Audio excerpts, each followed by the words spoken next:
Print, email, Facebook, Twitter. More Indigenous treaty a step closer after NT government makes historic pledge. The Northern Territory government has pledged to work towards a treaty with the Indigenous peoples. 30 years after the Burunga Statement was given to former Prime Minister Bob Hawke, a memorandum of understanding has been signed outlining a future treaty between Aboriginal traditional owners and the government. Hundreds of community members watched on, some who were present 30 years ago, as the document was signed by Chief Minister Michael Gunner, and all 4 Northern Territory land councils. Opposition leader Bill Shorten was in attendance of the event, describing it as a historic step forward.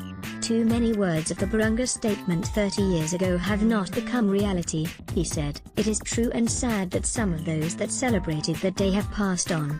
Mr. Gunner made an emotional speech about the ongoing failings for treaty and constitutional change.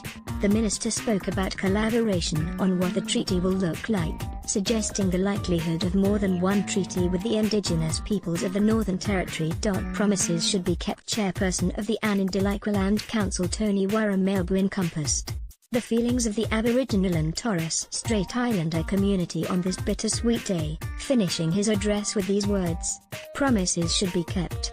Galawayani Pinku is one of the only remaining artists from the original Burunga Statement. Despite today's signing, Galaway has lost his faith after waiting 30 years.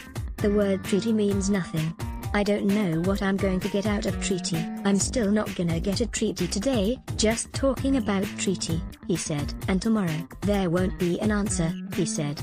Consultation to begin. An independent treaty commissioner will now be appointed to oversee the process. In terms of reparation, there will not be any lump sum involved in the treaty, but consultation will now begin on the best way to use funds delivered by the government. Despite Bob Hawke's failure to follow through with his pledge, the federal opposition leader noted the absence of the Liberal Party.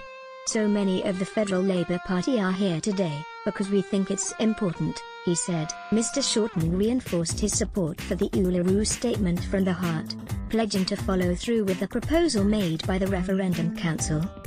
"A new Labour government will legislate to establish a voice and to enshrine it in our constitution," he said. Print, email, Facebook, Twitter.